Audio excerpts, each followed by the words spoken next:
Le programme de tous les autres partis qui prétendent qu'ils vont lutter contre tous ces flots sont trompeurs. Pourquoi ?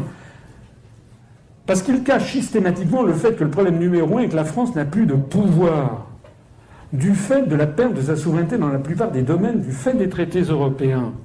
Pourquoi les gens ne veulent-ils pas débattre avec moi à la télé ou à la radio? Un jour, il y a un grand journaliste qui m'a dit, vous savez pourquoi les gens ne veulent pas débattre avec vous? Je dis, non. Il a dit, parce qu'ils ne savent pas quoi vous répondre. Eh oui, parce que moi, je connais mes traités, je connais mes articles. J'ai pas un mérite immense, d'ailleurs, puisque je suis un haut fonctionnaire. Les hauts fonctionnaires, tous les hauts fonctionnaires, que ce soit à Bercy, que ce soit dans tous les grands ministères, que ce soit aux affaires étrangères, ils savent très bien que ce que je dis est vrai. La France n'est plus dirigée par le peuple français, elle est dirigée par les traités européens, dans tous les domaines. Les autres partis politiques, par ailleurs, gardent le silence sur l'influence de Washington, de peur de se faire traiter de complotistes.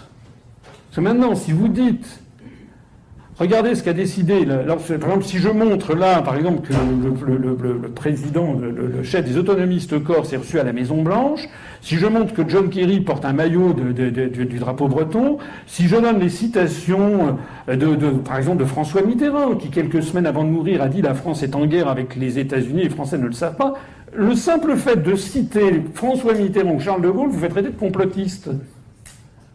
Ça n'a qu'un temps, hein. Parce qu'on ne peut pas évacuer comme ça les débats qui, de toute façon, apparaissent de plus en plus clairement.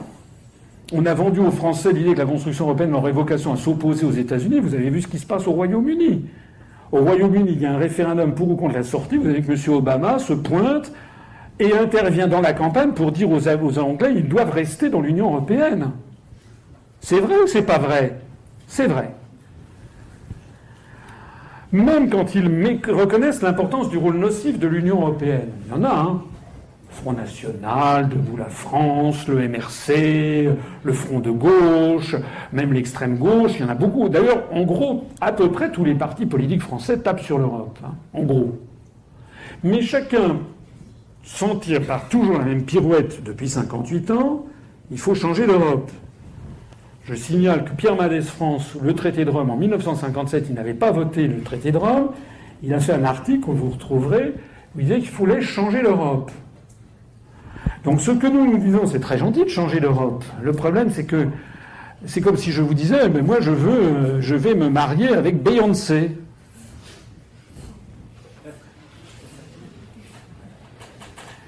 Et si elle n'est pas d'accord? C'est peu probable, bon. Mais si elle n'était pas d'accord, c'est ça le problème. Sauf que là, il ne s'agit pas de se marier avec Beyoncé, il s'agit de se marier avec 27 Beyoncé. Et qu'il faudrait que les 27 dames en question, ça colle les unes les autres de ce mariage à 28. En pratique, l'article 48 du traité de l'Union européenne impose l'unanimité des 28 États membres pour changer les traités. J'ai montré dans une autre conférence qu'en termes de probabilité mathématique, c'est égal, pas à 0, mais à 2 secondes tous les plusieurs trillions d'années. Bon, si on veut vraiment une réforme complète de l'Europe. Donc ça n'arrivera jamais. Voilà. C'est un peu comme un Rubik's Cube qui ne marcherait jamais parce qu'il y a toujours un État qui est contre. Voilà, c'est le système. Donc les questions de bon sens que les électeurs doivent se poser, c'est que si vous votez PS aux prochaines élections, est-ce que vous allez avoir un résultat différent de celui que vous avez obtenu en votant PS depuis des années? Au fond, vous savez bien que non. Vous savez bien que si vous élisez Valls à l'Élysée plutôt que François Hollande, ça ne va rien changer. Pareil si vous votez Juppé au lieu de Sarkozy. Pareil d'ailleurs si vous votez FN ou Front pour les prochaines élections. Vous savez bien que Mme Le Pen ne sera jamais élue. Le Front National, j'en profite au passage pour dire qu'il ne monte pas, contrairement à ce que les gens disent. Il monte en nombre de votants, il ne monte pas en nombre d'inscrits. Il est toujours en dessous de 15%. Ce qui se passe, c'est que les gens qui votaient traditionnellement pour le PS ou pour l'UMP vont de moins en moins voter parce qu'ils sont dégoûtés. Mais ce n'est pas pour autant qu'ils votent pour le FN. Si vous votez pour le Front de gauche aux prochaines élections, est-ce que vous aurez un résultat différent? Non, ça restera un parti tribunicien. Donc en fait, la question qui se pose, c'est ça peut se résumer par cette formule qui est attribuée à une activiste américaine, qui est toujours en vie, une féministe, qui s'appelle Rita Mae Brown, et qui avait cette formule extraordinaire. La folie consiste à faire encore et encore la même chose et à en attendre des résultats différents. Si à chaque élection, tous les 5 ans, les Français se disent « Bon, alors cette fois-ci, j'espère qu'ils ont compris, et hop, je vais voter pour celui, pour chasser les sortants, et voilà », vous aurez encore et encore et encore la même chose. C'est un système clos. Ça marche, hein. Regardez aux États-Unis, ça fait des décennies que ça dure. Aux États-Unis, par exemple, tout le monde croit qu'actuellement l'élection présidentielle oppose Donald Trump à Hillary Clinton. C'est faux. À chaque élection présidentielle aux États-Unis, il y a une dizaine de candidats. Vous avez le candidat des écolos, le candidat du Parti communiste américain, mais jamais, il n'en est jamais question dans les médias. En fait, les électeurs français se plaignent de leurs dirigeants politiques et de leurs mensonges permanents. Mais les Français sont les premiers responsables de cette situation. S'ils s'abstiennent ou s'ils votent encore et encore, pour ceux qui les trompent, plutôt que de se plaindre de s'abstenir ou de voter pour les mêmes, les électeurs doivent comprendre que les grands médias sont possédés par les mêmes intérêts économiques et géopolitiques et que ces grands médias ne leur présentent qu'une faible partie de l'offre politique. Donc les Français doivent se renseigner par eux-mêmes, notamment, et c'est la nouveauté du monde d'aujourd'hui, grâce à Internet et aux réseaux sociaux. S'intéresser à la politique pour de bon, c'est d'abord refuser la présélection des partis de faux gouvernements ou de fausses oppositions sélectionnés par l'oligarchie qui tient les médias. À ce propos, je voudrais attirer votre attention sur le fait qu'on a appris en janvier 2016 les statistiques des matinales, c'est-à-dire les passages de 7h à 9h du matin sur les plus grands médias audiovisuels français. Tout au long de l'année, la tranche 7h-9h sur RTL, RMC, Europe 1, France Inter, la première chaîne, la deuxième, etc. Celui qui arrive en tête, toutes catégories confondues, c'est M. Florian Philippot, avec 65 matinales, c'est-à-dire une tous les 5 jours. Vous croyez vraiment qu'un parti d'opposition arriverait en tête? Vous croyez vraiment que Charles de Gaulle était passé tous les 5 jours sur Radio Paris en 1941? Il y a un truc derrière. En numéro 2, c'est M. Dupont-Aignan, 49 passages. Un par semaine. Après, vous avez Bruno Leroux du PS, 47 passages, Jean-Marie Le Guen du PS, 42 passages, Jean-Christophe Cambadélis, 41 passages, Pierre Laurent du PCF, 36 passages, Luc Châtel de l'UMP, 35 passages, etc., etc. Ont été comptés les invités du lundi au vendredi de France Info, Europe 1, RTL, France Inter, France Culture, Radio Classique, RFI, Télé, BFM TV, RMC, BFM Business, LCB, France 2 et Sud Radio entre le 1er janvier et le 31 décembre 2015. Au passage, je vais en profiter pour ici parler de M. Dupont-Aignan, il y a peut-être des amateurs dans la salle. M. Dupont-Aignan a donc eu droit à 49 matinales sur les plus grandes chaînes de dividendes radio en 2015 et moi j'ai eu droit à 0. Aucune. Rien. Pas faute d'avoir demandé. Je rappelle que malgré cette surexposition médiatique, DLF a fait 3,82% aux élections européennes du 25 mai 2014 et 3,81% aux élections régionales du 6 décembre. Pendant le même temps, nous, alors qu'on est barré de tous les médias nationaux, nous on est passé de 0,41 à 0,9. C'est-à-dire qu'au prorata des voix obtenues au régional, on a quand même fait 190 000 électeurs, c'est quand même pas zéro. 0,9% des voix au niveau national pour quelqu'un et un parti qui est blacklisté de tous les grands médias nationaux. Normalement, avec 23,4% du nombre de voix de DLF, j'aurais dû avoir 23,4% du nombre de matinales de M. Dupont-Aignan, j'aurais dû être invité 12 émissions dans l'année, une par mois. On en a eu 0. Ça vous met pas la puce à l'oreille ? En réalité, il y avait un essayiste français brillant, que vous connaissez certainement au moins de nom, qui s'appelait Alexis de Tocqueville. Alexis de Tocqueville est allé au début du XIXe siècle, vers 1830, il est allé aux États-Unis. Il faisait partie de l'aristocratie, c'est un aristocrate, mais c'était un aristocrate intelligent qui avait compris que le monde avait changé, qu'on était entré dans un nouveau monde et qu'il allait falloir probablement donner le droit de vote aux gens. Je rappelle que le droit de vote avait été imposé à Louis XVIII après 1814, lorsque les puissances européennes ont mis sur le trône les Bourbons en disant « Bon, là, cette fois-ci, arrêtez de déconner, il faut quand même que vous fassiez un petit geste. » Donc c'est la charte octroyée par Louis XVIII aux Français, et dans cette charte, il y avait un droit de vote qui était un suffrage censitaire. Seuls les hommes avaient le droit de vote, les femmes, les jeunes n'avaient pas le droit de vote, et par ailleurs, parmi les hommes, seuls ceux qui payaient, qui avaient des revenus importants, l'équivalent peut-être de 100 000 euros de nos jours par an, avaient le droit de vote. Donc ça veut dire en gros 60-80 000 personnes qui avaient le droit de vote, mais qui pouvaient élire. C'est un début. Mais l'aristocratie française voyait ça avec beaucoup d'anxiété, parce qu'ils se disaient, mais où va-t-on? Où va-t-on? D'autant plus qu'aux États-Unis d'Amérique, le suffrage universel avait été instauré uniquement pour les hommes blancs. Je rappelle, les femmes, les noirs, etc. n'avaient pas le droit de vote en 1830.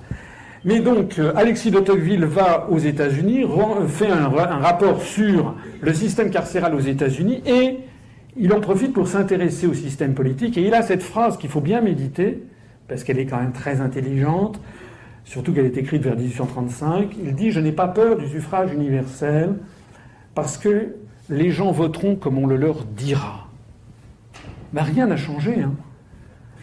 Pourquoi est-ce que vous n'avez pas entendu parler de l'hypervasif? Vous en avez entendu puisque vous êtes venu. Mais pourquoi il y a tant de gens autour de vous qui n'en ont pas entendu parler? Tout simplement parce que nous souffrons d'un blacklisting au niveau des médias nationaux. De telle sorte que lorsque nous faisons 0,9% des suffrages au niveau national, je vous accorde que ça n'est pas beaucoup, mais si on rapporte ça par rapport au nombre de Français qui nous connaissent, c'est-à-dire peut-être 2%, c'est énorme. Ça veut dire que le taux d'approbation des gens qui nous connaissent est énorme. Comme d'habitude, ils voteront pour le candidat que nous avons choisi. Le droit de vote leur donne juste l'illusion d'être en démocratie. Hein. Ici, je rappelle également, si ça vous intéresse, parce que là, on est au cœur du problème politique. Ça, c'était les informations du CSA, telles que diffusées par le journal Le Monde le 13 février 2012, qui montraient qu'au mois de janvier 2012, pendant la campagne présidentielle, au moment où se cristallise l'opinion publique, vous aviez eu tout simplement M. Hollande qui avait bénéficié de 62 heures de passage média, et encore, ça ne compte pas les propos rapportés des journalistes sur M. Hollande. Il ne s'agit que des propos de François Hollande. Ensuite, vous avez M. Sarkozy qui avait fait un peu moins de 58 heures. Rien que ça est déjà étonnant.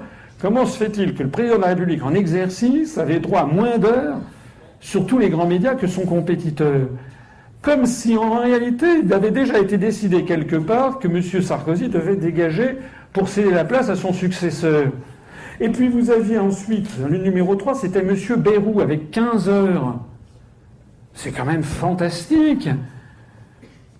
Comment se fait-il que M. Bayrou avait droit à un quart des deux premiers? Après ça, vous aviez Mme Le Pen avec 12 heures. M. Mélenchon avec 9 heures, Mme Eva Joly avec à peu près 14 heures, M. Hervé Morin avait moins de 3 heures. M. Hervé Morin, c'était ministre de la Défense, il avait annoncé qu'il serait candidat à l'élection présidentielle. Bon, vous savez que maintenant, il en est à présenter des recettes de cuisine depuis sa cuisine. Bon, s'il transite Gloria Mundi. M. de Villepin, 186 minutes, 3 heures. Il faut quand même réfléchir. M. de Villepin, dans cet aréopage, était quand même le seul ancien chef de gouvernement et chef de responsable de la politique étrangère, ancien ministre des Affaires étrangères, ancien chef de gouvernement. M. de Villepin avait droit à 3 heures quand M. Hollande, qui n'avait aucune expérience internationale, on l'a vu, qui n'avait jamais travaillé, qui n'a jamais été ministre, jamais travaillé dans un cabinet ministériel, qui avait été en fait un apparatchik du PS, avait droit à 62 heures. Faut-il écrire dans la Constitution française que pour être élu président de la République, il faut être présenté par l'UMP et le PS? Ce serait plus simple. Sauf que c'est contraire à l'esprit même des institutions voulues par Charles de Gaulle lorsqu'il avait créé l'élection du président de la République au suffrage universel, justement pour se défendre des féodaux de son époque. Alors après, vous aviez M. Dupont-Aignan avec un peu moins de 2 heures, Mme Artaud avec 107 minutes, Mme Boutin 101 minutes. Tout ça, c'était les candidats déclarés. Il y en a un certain nombre qui n'ont pas eu les parrainages, notamment M. Morin, M. de Villepin, Mme Boutin, Mme Lepage. Mme Lepage, elle avait quand même eu droit à 92 minutes. Mme Lepage qui a créé un mouvement politique qui s'appelle CAP 21, puisque son objectif est d'avoir 21 adhérents. Vous aviez M. Poutou, 36 minutes pour le NPA. M. News pour Chasse, Pêche, Nature et Tradition, 9 minutes. Et puis vous avez votre serviteur, Asselineau, 0 heure, 0 minutes, 0 secondes. J'avais pourtant présenté un programme qui est toujours en ligne d'ailleurs, le 3 décembre 2011, et où on en est à des dizaines de milliers de visionnages. Et il y a tous les jours des centaines de personnes qui vont visionner ce programme qui est toujours en ligne. Il n'y a pas beaucoup de Français, d'internautes qui se précipitent pour aller voir quel était le programme de monsieur Morin, ou de monsieur Sarkozy en 2011, 2012. On a affaire ici très exactement à quelque chose de terrible. C'est ce que les Américains ont découvert, c'est qu'il y a une corrélation quasi parfaite entre le nombre de minutes de passage dans les grands médias et le nombre de suffrages obtenus dans les urnes. Si vous aviez le total final pour l'élection de 2012, vous apercevriez qu'en fait, en février et mars, M. Bayrou a été maltraité, il a rétrogradé derrière Mélenchon, et que Mme Le Pen et M. Mélenchon sont passés devant lui, et à ce moment-là, vous aurez exactement le final, tous les uns après les autres, tels qu'ils sont sortis des urnes. Donc, nous avons affaire à quelque chose de terrible, c'est qu'il s'agit d'une manipulation des suffrages des Français. Alors il y a quand même un truc tout à fait nouveau et qui donne de l'espoir pour la suite, c'est que désormais, de plus en plus de Français se tournent vers les réseaux sociaux et vers les sites Internet. Je reviens aux statistiques des matinales sur les grands médias audiovisuels français. Avec 11,7% des électeurs inscrits aux élections régionales du 6 décembre dernier, le PS a obtenu 37,2% des matinales. Avec 13,6% des électeurs inscrits, LR plus UDI ont obtenu 36,5% des matinales. Avec 3,3% des électeurs inscrits, EELV a obtenu 6,7% des matinales. Donc ça veut dire qu'avec 28,6% des électeurs inscrits, PS plus EELV plus LR plus l'UDI ont obtenu 80,4% des matinales en 2015. Voilà la situation de la prétendue démocratie française. Voilà. Alors je m'arrête peut-être ici. Peut-être un point quand même sur l'UPR, je ne sais pas si c'est d'actualité. Je dirais simplement que les 7 points fondamentaux pour nous, c'est qu'il s'agit d'abord en politique, si vous voulez réhabiliter la politique, de faire le bon diagnostic, c'est-à-dire que la prétendue construction européenne est une stratégie américaine de vassalisation du continent européen, qu'il ne peut pas y avoir d'autre Europe, que l'Union européenne ne peut être qu'antidémocratique parce qu'il n'y a pas de peuple européen, et que l'Union européenne nous conduit au choc des civilisations et de la guerre. Notre deuxième point, c'est que nous devons sortir de l'Union européenne unilatéralement par l'article 50 du traité sur l'Union européenne. Si ce n'est pas nous qui avons fait cet article existe, donc je ne vois pas en quoi il serait extrémiste ou conspirationniste de vouloir utiliser un article qui a été édicté par les gens qui ont fait les traités européens. Au moins qu'on en débatte. Le troisième point, c'est que nous voulons sortir de l'euro unilatéralement par l'article 50 du traité. Le quatrième point, c'est que nous voulons sortir de l'OTAN unilatéralement par l'article 13 du traité de l'Atlantique Nord, qui a prévu aussi une procédure de sortie. Le cinquième point, c'est que nous voulons bâtir un rassemblement provisoire au-dessus du clivage droite-gauche pour que les Français récupèrent tout simplement les manettes. Pour reprendre mon expression tout à l'heure, qu'ils décident de la destination finale de l'avion et qu'ils cessent qu'on vote pour le commandant de bord. Un sixièmement, c'est un programme inspiré de celui du Conseil national de la résistance de 1944, actualisé pour le XXIe siècle. Le septième point, c'est que notre mouvement est fondé, j'espère vous l'avoir montré au cours de cette conférence, sur ce que je crois être des valeurs qui sont des valeurs d'avenir, parce que les Français n'en peuvent plus d'être manipulés, la clarté, l'honnêteté, la cohérence, la fiabilité et l'expertise, le refus des manipulations et de tous les comportements politiciens. Notre charte fondatrice exclut en particulier toute traîtrise et tout changement de programme. Je vous remercie de votre attention.